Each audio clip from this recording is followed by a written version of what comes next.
नमस्कार साथियों, मैं योगेश कुमार थे, देख रहे हो झुंझुनू वॉइस। आज आप हैं सुल्ताना ग्राम पंचायत के अंदर एक अकेडमी को जो उद्घाटन किया गया है, जिका मुख्य चीफ गेस्ट है MD चौबदार पूर्व कलेक्टर जाकिर हुसैन जी। का मतलब जो समाज के अंदर जो संदेश देना चाह रहे हैं, जो इसकी जुबानी आप सुनागा। जी साहब। नमस्कार साहब। तो समाज के अंदर जो नवयुग जो है बच्चा है, कई बच्चा जो पिछड़ा जो है मतलब शिक्षा की वजह से वह पिछड़ जाए, तो बात एक संदेश देना चाह रहे हो उनका परिवार ने जो मोटिवेट करने के हिसाब से मोटिवेट करते हो? हम यही कहना चाहेंगे कि शिक्षा एक दीप है, एक रोशनी है, और इस रोशनी के ज़रिए से हर एक को उजाला लेना चाहिए। और जो पिछड़े हुए वर्ग हैं और पिछड़े हुए बच्चे तालीम से हैं, उन्हें हम यही कहना चाहेंगे कि तालीम से जुड़ें और अपने मुस्तकबिल को संवारें। यूनिवर्सिटी का जो असिस्टेंट जो रजिस्ट्रार है, उनसे भी आप वार्तालाप कराना, ये भी मतलब अपना जो समाज के अंदर जो भी नवयुवक जो बच्चा ही जो शिक्षा से जो वंचित रह जाए हैं, कई कमियां से बढ़ने ये के संदेश देना चाह रहे हैं। जो ये अकेडमी खोली है, ये को जो उद्देश्य है वो उद्देश्य क्या है? जी, डिफेंस एकेडमी अपना जो इदारा खुला है, एकेडमी खुली है बच्चों के लिए जो एजुकेशन ले रहे हैं। मैं कहना चाहता हूं कि जो बच्चे एजुकेशन से पिछड़ रहे हैं, जो बच्चे नहीं पढ़ पा रहे हैं, उनको ऐसे इदारे की ज़रूरत है जो भामाशाह हैं अपने साथ में, जो पेरेंट्स हैं उनको पढ़ाएं, उन बच्चों को 10th और 12th की जो एजुकेशन है उनके साथ साथ हायर एजुकेशन है उसमें भी बच्चे पढ़ें। और आज हमें ऐसे इदारों की ज़रूरत है कि बच्चे हैं वो आगे पढ़ें और उसके साथ में उनकी प्रोग्रेस। और जैसे कि आप देख सकते कई जो बच्चा हैं कहीं जो अनाथ हुए हैं बनकर जो पिस्सा की जो व्यवस्था को नहीं हो जी पढ़े कौन से काम बन के लिए भी कोई अलग से प्रावधान? उससे अलग से प्रावधान जो अल्पसंख्यक माइनॉरिटी डिपार्टमेंट है वहाँ से जो स्कॉलरशिप मिलती है वहाँ से पढ़ें। यदि उसके बाद में भी नहीं हो तो हमारे परिवार है, मैं तो ये कहना चाहूँगा कि साथ में जब हमारा पड़ोसी है, वो पड़ोसी है, यदि उसका बच्चा नहीं पढ़ पा रहा है तो हमने उन पड़ोसी की मदद करनी चाहिए। पड़ोस में यदि नहीं है तो अपने मोहल्ले में देखना चाहिए, मोहल्ले में नहीं है तो अपने गांव के अंदर देखना चाहिए। उसके बाद में भी अपने को नहीं मिलता है तो उसके बाद में अपने को समाज है उसके अंदर प्रोग्रेस करनी चाहिए और बच्चों को मदद करनी चाहिए। जैसे कि कई टाबर हैं कहीं जो मतलब पढ़ाई से जो दूर दूर भागे हैं, तो बन के लिए जो समाज के अंदर जहाँ कई हुए हैं जैसे मन टाबर मोटिवेट करने के लिए बन को भी कोई प्रावधान? मोटिवेशनल स्पीच और एजुकेशन दोनों ही मान लो एक ही रूप है। और उन बच्चों को पढ़ाने के लिए अपने को करना क्या पड़ेगा? उन बच्चों को पढ़ाने के लिए अपने को ये करना है कि जो अच्छे टीचर हैं, जैसे मैं बात करता हूँ हमारे साहब हैं, काफ़ी 30 सालों से ये एजुकेशन से जुड़े हुए हैं। मौलाना हारिस साहब हैं जो 30 साल से एजुकेशन से जुड़े हुए हैं, बच्चों को मोटिवेट करते हैं। बच्चों की बहुत अच्छी संस्था है अल-मदनी, उन्होंने बहुत अच्छा काम किया है। और ऐसे ऐसी संस्था ऐसे लोगों की मदद से हम आगे बढ़ सकते हैं। तो या राजस्थान में अपना उड़ी हुई है कि या और भी खड़े हैं? हाँ, राजस्थान के अंदर मैं तो मानता हूँ कि झुंझुनू डिस्ट्रिक्ट है उसके अंदर पहली शुरुआत राजस्थान में अल-मदनी स्कूल की हुई थी, जिसकी नींव है मौलाना हारिस साहब उन्होंने रखी थी। तो मतलब पहली जो राजस्थान के अंदर झुंझुनू जिला के अंदर जो नींव रखी गई है बस सुल्ताना ग्राम पंचायत के अंदर रखी गई है? नहीं, महिला एजुकेशन की बात कर रहा हूँ मैं। महिला एजुकेशन है उसके अंदर रखी गई है, लेकिन जितना नॉलेज है मैं बता रहा हूँ। लेकिन हो सकता है कि सुल्ताना ग्राम है उसके अंदर रखी है। सुल्ताना ग्राम में बहुत अच्छी काम किया एजुकेशन के बारे में। तो अभी आप कराना ये जो समाज के अंदर के संदेश देना चाह रहे हैं कि टाबरान जो इनकी जो शिक्षा के जो प्रति जो जिज्ञासा है अभी जगाने के लिए जो के सोच है इनकी? सबसे पहले तो मैं आपका शुक्रिया अदा करता हूँ कि आपने मेरी बात, मेरी सोच को अपने सामने और मिल्लत के सामने लाने की कोशिश किया है। मैं अक्सर व बेशतर एक शेर कहा करता हूँ, इल्म इंसान को इंसान बना देता है, इल्म बेमाया को सुल्तान बना देता है। इल्म दे खुदा जिसको उसे तौफीक भी दे, वरना ये इल्म इंसान को शैतान बना देता है। आज हिंदुस्तान के अंदर बड़े बड़े एजुकेट लोग हैं, लेकिन हमारे यहाँ आखिरी ये भ्रष्टाचार और न जाने कितनी बुराइयां हो रही है। हमारी ख्वाहिश यही रहती है कि हम एजुकेशन तो दें, लेकिन हम अपने समाज के बच्चों को एक शरीफ इंसान बनाने की कोशिश करें। आज बड़ी बड़ी बिल्डिंगें गिर रही है, उनको बनाने वाले कौन होते हैं? इंजीनियर साहब होते हैं। इतना पढ़ने लिखने के बाद भी हमारी बिल्डिंगें गिर रही है। भ्रष्टाचार को कौन कर रहा है? ये तालीम याफ्ता लोग कर रहे हैं। इल्म ने उनको वहाँ नफ़ा नहीं पहुँचाया। मेडिकल लाइन में चले जाइए, डॉक्टर्स किडनी बेच करके खा रहे हैं, वो तालीम याफ्ता हो रहे हैं। तालीम के बाद ही तो उन्होंने डॉक्टर बनाया है, समझे कि नहीं? लेकिन उस इल्म ने उनको नफ़ा नहीं पहुंचाया। तो आज के दौर में समाज को ऐसे व्यक्ति की आवश्यकता है जो इंसान को इंसानियत का सबक पढ़ाए, समझे कि नहीं? मेडिकल लाइन में हो, चाहे सिविल लाइन हो, चाहे इंजीनियरिंग लाइन हो, चाहे ऑफिसर्स लाइन हो, चाहे टीचिंग लाइन हो, लाइन कोई भी हो, हर में इंसानियत की ज़रूरत है। एजुकेशन हो तो इंसानियत पहले और बाकी बात बाद में। जाएंगे आप देख सा कई टाबर हैं कहीं जो मतलब पढ़ने की जो इच्छा कौन रखे हैं बन के प्रति तारों के विचार है बन कहीं जिज्ञासा एक सवाल कि इल्म हासिल उतना ही ज़रूरी मर्द के लिए है जितना ज़रूरी औरतों के लिए है। औरतें अगर दीनदार बनेगी, औरतें तालीम याफ्ता बनेगी, हमारा घर स्वर्ग बन जाएगा, जन्नत बन जाएगा। औरतें भी पढ़ी लिखी आएगी तो हमारा घर जहन्नम बन जाएगा, फिर वो घर ख़ानदान तबाह बर्बाद होकर चले जाएंगे। इसलिए उसकी ज़रूरत है। और फरमाया धन्यवाद साहब रंगलाल निर्मल जी से जो बात वार्तालाप करांगा जो ये अड़े जो ये माने सभा के अंदर जो आए ही ये उद्घाटन के अंदर पूरा आए ही और मतलब जो घोषणा भी करी बता तो मतलब अनसाफा जानना चाहूँगा कि मतलब जो बच्चा के अंदर जो जिज्ञासा है ये किस हिसाब से मतलब मोटिवेट करेंगे मतलब जो शिक्षा के प्रति जो बच्चा की जो जिज्ञासा उजागर हुआ है।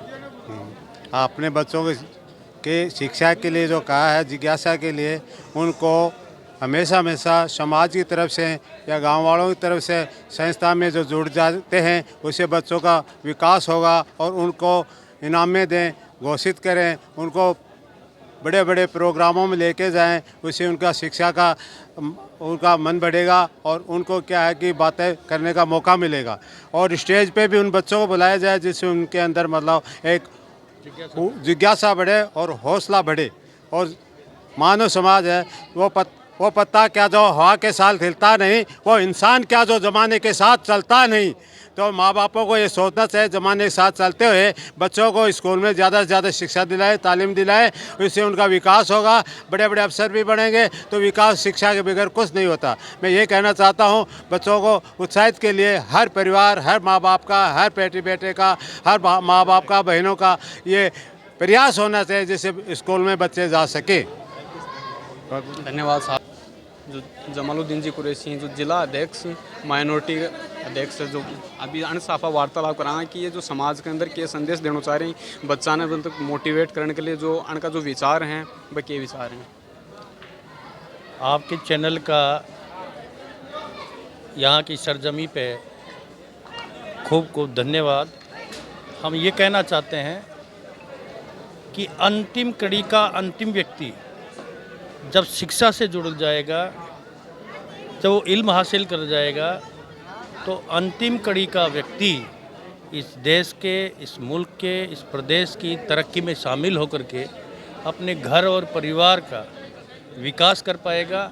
और जब तक शिक्षा से न जुड़ेगा, और इसके लिए हम माइनॉरिटी सेल के कर्मचारी यूनियन के जिलाध्यक्ष हैं, हमने ये तय किया है कि जो कर्मचारी हैं प्लस जो शिक्षा से जुड़े शिक्षाविद हैं उनको जोड़ करके हम एक कमेटियां बनाएं और वो मोहल्ला वाइज प्रत्येक घर के दरवाजे तक पहुँचे और उन घर के गार्जियनों को समझाइश करें कि आप बच्चों को घर पे रखते हो, इससे आपको कितना नुकसान हो रहा है, इनके भविष्य का कितना नुकसान हो रहा है, कौम को और देश प्रदेश को इससे कितना नुकसान होने वाला है। बच्चे में जागृति पैदा करने के लिए कौन से चैनल के माध्यम से उसमें जागृति पैदा हो, इसके प्रयास किए जाएंगे। जैसे कई बच्चे खेल कूद के माध्यम से, चाहे क्रिकेट के बेस पे आए, चाहे वॉलीबॉल के बेस पे आए, गेम्स के माध्यम से आए, नज़दीक आए, पढ़ाई से जुड़े, या सांस्कृतिक कार्यक्रम के कई कलाकार होते हैं बच्चे, उनके माध्यम से वो जुड़े और शिक्षा से जुड़े। तीसरा, कई होनहार बच्चे हैं लेकिन वो कमज़ोरी, घर की कमज़ोरी, पैसे की कमी से वो तालीम नहीं हासिल कर पा रहे हैं। तो हम लोगों ने एक भामाशाहों का एक झुंड बनाया है और उनको उन बच्चों के बारे में बताया जाता है कि इन बच्चों की ये कंडीशन है, ये शिक्षा से इसलिए वंचित हो रहे हैं कि इनके पास आमदनी का, परिवार वालों के पास स्रोत नहीं है, साधन नहीं है। वो भामाशाह उन बच्चों को मोटिवेट करते हैं, उनके गार्जियंस को मोटिवेट करते हैं, उसका जो फीस, उसका रहने सहने का, उच्च शिक्षण संस्थाओं में उसका एडमिशन दिलाने तक की सारी जिम्मेदारी हम लोग, हमारे भामाशाह उसको लेते हैं और उन बच्चों को RS, RPS, UPSC का टेस्ट हो, चाहे अन्य किसी सेवाओं में जाने का उनका टेस्ट हो, समस्त खर्चा वो भामाशाह अपने ऊपर लेकर के उनको शिक्षा दिलाते हैं। जाएंगे आप देख कहाँ कई टाबर हैं जैसे 10वीं पास कर ली, 8वीं पास कर ली, पर अभी के बाद में बस जा कौन पावा घर का मतलब वहाँ जान कौन दी। तो मन का माता पिता ने थे क्या संदेश देना चाह रहे हैं? हम उनके माता पिता को ये समझाइश करते हैं कि आप इन बच्चों को अगर घर पे रख लिया तो आपके घर का कितना नुकसान होने वाला है, इसके भविष्य का कितना नुकसान, इसका फ्यूचर का कितना नुकसान होने वाला है। ये अगर इस बच्चे में हम ये उनके गार्जियनशिप से उनसे बात करके ये तय करते हैं कि ये बच्चा किस कमी से, उसकी गहराई तक जाते हैं, किस कमी से अपने घर तक रुका हुआ है, उससे गार्जियनशिप से बात करके उसको हर एक माध्यम से उसको समझाइश करके स्कूल तक जोड़ने का प्रयास करते हैं। और अगर बच्चा पढ़ाई में ध्यान नहीं दे रहा है तो उसको व्यावसायिक शिक्षा, जो रोजगार पर है, जिसको स्किल एजुकेशन कहते हैं, उसमें उनका दाखिला हम दिलाते हैं और वहाँ वो अच्छे टैलेंट स्किलर बन जाते हैं, समझ रहे हो, अच्छे कारीगर बन जाते हैं और अपने घर के परिवार के अंदर रोजी रोजगार ला करके अपना गुजारा करते हैं। धन्यवाद साहब। हम गए तो वहाँ के जिम्मेदारों ने कहा कि 23 साल के इतिहास में पहली बार कोई राजस्थान मदरसा बोर्ड का चेयरमैन हमारे मदरसे में आया है। जैसलमेर के उस कोने से, फलोदी से लेकर हरियाणा के चौपानकी से लेकर गुजरात के बॉर्डर तक जाने का इंशाल्लाह कोशिश करूंगा। और ये कोशिश कर रहा हूं कि राजस्थान मदरसा बोर्ड की जो पिक्चर बनी हुई है उस पिक्चर को कैसे चेंज करूं। मैं तमाम सम्मानित मंच से एक निवेदन करूंगा और तमाम मौजूद यहाँ सभी मेरे सम्मानित बुजुर्गों से निवेदन करूंगा कि राजस्थान मदरसा बोर्ड में दीनी तालीम के साथ दुनियाई तालीम का भी काम होता है। राजस्थान मदरसा बोर्ड में 3800 मदरसे, 3800 मदरसे राजस्थान मदरसा बोर्ड से रजिस्टर्ड हैं, जिसमें 2 कैटेगरी के मदरसे हैं, 5वीं क्लास तक का मदरसा और 8वीं क्लास तक का मदरसा है। माननीय मुख्यमंत्री अशोक गहलोत साहब ने, क्योंकि मैं आखिरी वर्ष में बना और 4 साल तक इस पद पर कोई नहीं था, मैंने माननीय मुख्यमंत्री जी से निवेदन किया कि राजस्थान मदरसा बोर्ड में 4 साल से अधिकारी लोग चला रहे हैं। राजस्थान का अल्पसंख्यक समुदाय सदैव कांग्रेस के साथ रहता है और ये आपसे उम्मीद करता है कि हमारी बहबूदी, हमारा डेवलपमेंट, हमारा एजुकेशन का स्तर कैसे सुधरे। आपने मुझे जिम्मेदारी दी है, मेरी कुछ डिमांड है, आप इसको पूरा करके देवें। आप यकीन करेंगे कि 10 मार्च को तो माननीय मुख्यमंत्री जी ने अपना आखिरी बजट पेश किया इस अपने कार्यकाल का। उसमें माननीय मुख्यमंत्री जी ने 58 करोड़ रुपए राजस्थान के मदरसों के डेवलपमेंट के हमें दिए। जो मदरसा 5वीं क्लास तक का चलता है उसको 15 लाख रुपए डेवलपमेंट के, जो मदरसा 8वीं क्लास का चलता है उसको 25 लाख रुपए। उसके अलावा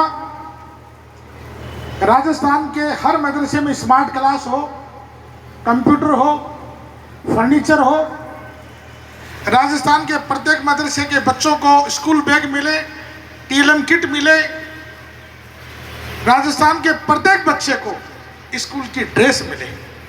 आपने 1.5 महीने पहले फिर घोषणा की कि राजस्थान के 2.25 लाख बच्चों के लिए 4.5 लाख ड्रेस का 15.5 करोड़ रुपया फिर आपने बजट में पारित किया। ऐसी कोई कमी नहीं रखी माननीय मुख्यमंत्री जी ने जो राजस्थान मदरसा बोर्ड से जुड़े सभी मदरसों में नहीं दी हो। राजस्थान मदरसा बोर्ड से जुड़ने वाले किसी मदरसे का आज तक शिविरा पंचांग नहीं था कि कब हमारी छुट्टियां होती है, कब हमारे एग्ज़ाम होते हैं, क्योंकि यहाँ तमाम जो हमारे बुजुर्ग बैठे हैं, मौलाना मोहम्मद साहब बैठे हैं, तमाम समाज के जिम्मेदार लोग बैठे हैं। हमने बात रखी कि हमारे मदरसों में मकतब भी चलते हैं, दीनी तालीम भी चलती है, तो हम कैसे शिविरा पंचांग बना पाएंगे। हमारे मकतब भी चले, दुनियाई तालीम भी मिले, ये कॉम्बिनेशन हमें लेके चलना है। और इस कॉम्बिनेशन को लेकर हम लोगों ने इंशाल्लाह एक शुरुआत की है और वो शुरुआत आपके सुल्ताना की धरती से है। एक कोशिश रहेगी इंशाल्लाह कि राजस्थान के जितने भी मदरसे हैं उनमें दुनियाई एजुकेशन हो। दीन हमारे पे 1 नंबर पर है, उसमें कहीं गिला शिकवा, कोई मीन मेख नहीं है।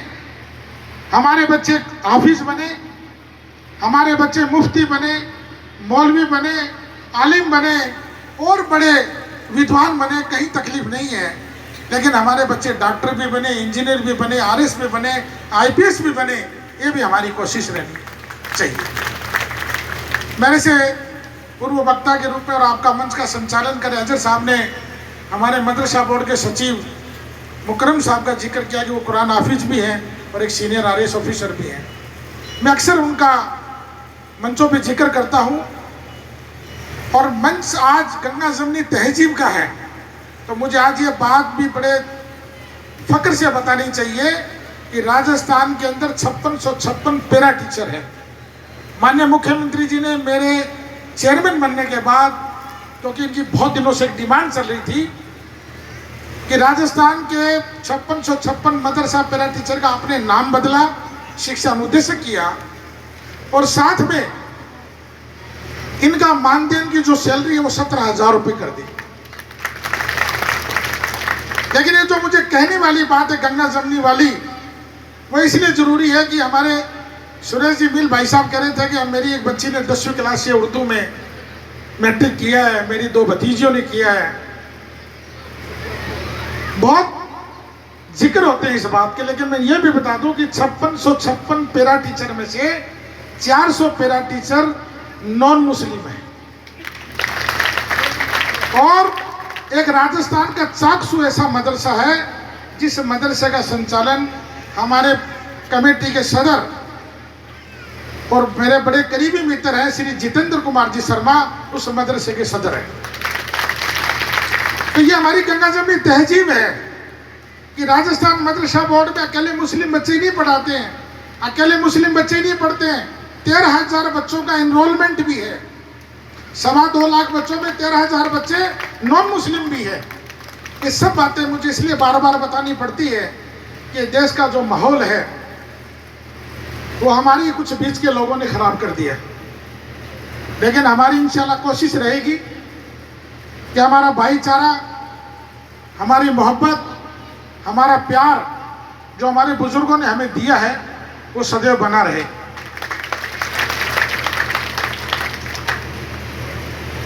पूरे राजस्थान के वो शेखावाटी बेल्ट हो, चाहे हड़ौती बेल्ट हो, चाहे मेवात बेल्ट हो, चाहे वो बीकानेर का संभाग हो, मैं सभी में गया हूँ और मैं सब जगह उदाहरण देता हूँ कि मैं राजस्थान की उस धरती से आता हूँ जहाँ बाजरा गेहूँ कम पैदा होते हैं और अवसर ज़्यादा पैदा होते हैं।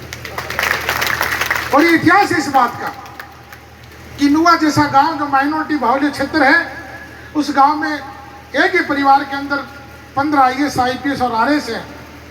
धंधुरी ये माइनॉरिटी के गांव है। अगर उसके अलावा मैं नॉन माइनॉरिटी के गांव की बात करूं तो कश्मीरियों का पास है जहाँ 32 RS के गांव के अंदर है। तो ऐसे बहुत गांव हैं। हर साल जब रिजल्ट आता तो कभी कोई झाझड़ियों का बच्चा निकल के आता, कभी कोई मिल्स। जाट समाज जो हमारे जिले का बड़ा बाहुल्य क्षेत्र कहलाता है, ऐसी समाज जो बड़ा वर्ग यहाँ रहता है, सभी के परिवारों में IAS और IPS बनकर आते हैं। और आज उन्हीं का असर हमारे ऊपर है कि हमारे बच्चे भी RS IPS और IAS बनते हैं, डॉक्टर और इंजीनियर बनते हैं।